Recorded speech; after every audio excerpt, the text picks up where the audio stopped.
suis le frère Judas, je m'interroge, tu t'interroges, il s'interroge. Nous nous interrogeons tous sur certains sujets dont la compréhension peut nous faire éviter l'enfer pour le paradis où nous vivrons éternellement avec le roi des rois, le Seigneur des seigneurs, la majesté des majestés, Jésus-Christ de Nazareth. Aujourd'hui, voici ta question. Tu aimerais savoir si les chrétiens peuvent porter des boucles d'oreilles. Okay, je te remercie déjà pour ta question, qui est une question très pertinente et que je suis sûr, à coup sûr, sauvera la vie de beaucoup de personnes.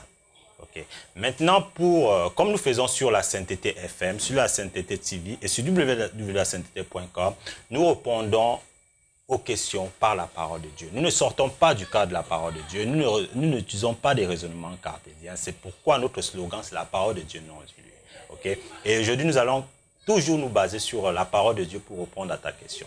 Ta question que je vais encore répéter, qui est la suivante. Est-ce que les chrétiens peuvent porter les boucles d'oreilles? Okay. Maintenant, avant de continuer, je tiens à te signaler une chose, qu'aujourd'hui, la donne fait qu'on ne parle plus des boucles d'oreilles. Okay? C'est des boucles aujourd'hui du corps. Okay? Comme tu as constaté comme moi, okay?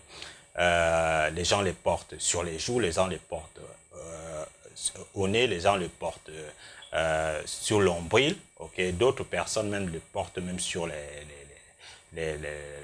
qu'on appelle ça, sur les paupières. Okay? Donc, aujourd'hui, maintenant, tu aimerais savoir si cette pratique peut être faite par des chrétiens. Bon, maintenant, il y a une question que tu devrais certainement te poser. Qu'est-ce qui conditionne le port de boucles d'oreilles? Ce qui conditionne le port de boucles d'oreilles, ou bien les boucles du corps, si tu préfères, si tu préfères ça comme ça, c'est un trou qui se fait dans la chair. Okay? Et maintenant, nous allons d'abord voir si le Seigneur est d'accord avec ces pratiques. Et pour cela, je vais terminer le livre de Lévitique. Nous allons lire Lévitique 19, 28. Okay? Et voici ce qui est écrit dans Lévitique 19, 28. Okay? Il est écrit dans Lévitique 19, 28 que vous ne ferez point d'incision dans votre chair. Okay? Bon, maintenant, à la sortie de ce verset, la question que tu devrais te poser, la question que tu devrais te poser, comment le Seigneur peut interdire l'incision dans la chair et permettre qu'on porte des boucles d'oreilles? Ok?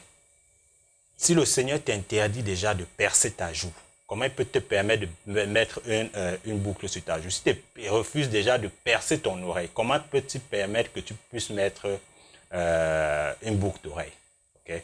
Bon, maintenant, lorsqu'on essaie un peu d'explorer encore les Saintes Écritures, lorsque nous allons par exemple avec le cas de Jacob, okay, au chapitre 35 du livre d'Exode, okay, le livre de Genèse, autant pour moi. Okay. Donc, lorsque le Seigneur demande à Jacob de rentrer à Bethel, okay, et pour faire un autel au Dieu qui l'a apparu lorsqu'il fuyait son frère. Okay? Et le Dieu qui l'a apparu, tu sais de quel Dieu il s'agit, c'est bien sûr de Jésus-Christ de Nazareth. Okay? Qu'est-ce qu'il dit à sa maison? Il dit à sa maison, ok, purifiez-vous. Il dit purifiez-vous. Et purifiez-vous signifie quoi? Sanctifiez-vous. Et tu sais comme moi que la sanctification, c'est la seule condition qui nous permettra tous de voir le Seigneur. C'est la seule condition. Okay?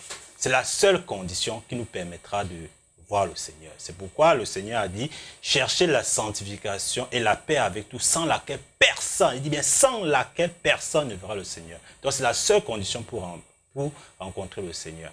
Donc lorsque Jacob dit à sa maison, purifiez-vous, qu'est-ce que sa maison fait? Okay? Sa maison, qu'est-ce qui est écrit dans le verset 4 du chapitre 35 de ce livre de Genèse? Il est écrit, il donnait à Jacob tous les dieux étrangers qui étaient entre leurs mains et les anneaux qui étaient à leurs oreilles.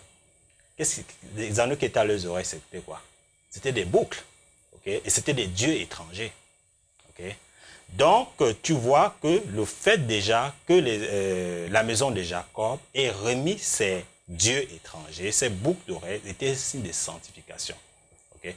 Donc, pour répondre à ta question, les chrétiens ne peuvent pas porter des boucles d'oreilles. Parce que cela ne fait pas partie de la sanctification. C'est contre la sanctification qui est la seule condition, comme je t'ai dit tout à l'heure, pour rencontrer le Seigneur.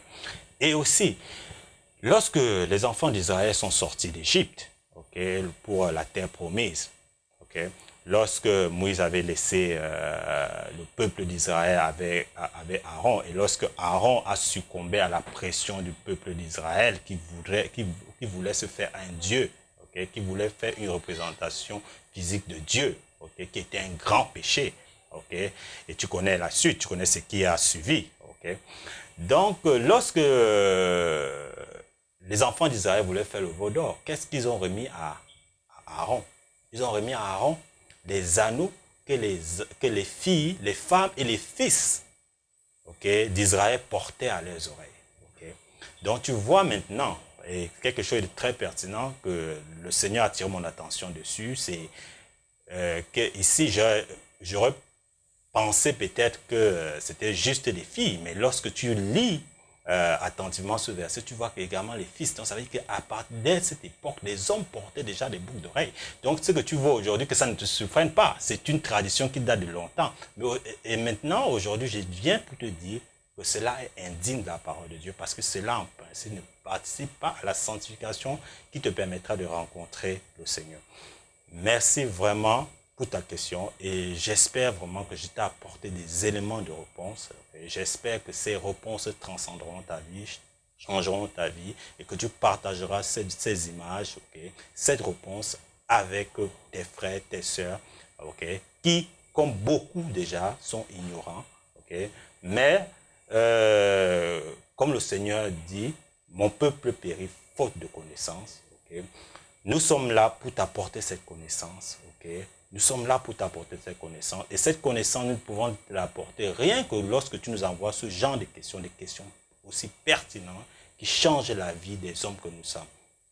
Et si tu as d'autres questions, je te demande de nous envoyer ça par notre adresse email à cndt1, comme le chiffre 1, @gmail.com. Okay, et nous ferons un plaisir de te répondre. Okay. Que le Seigneur te bénisse au nom du Père, du Fils et du Saint-Esprit, au nom de Jésus-Christ de Nazareth.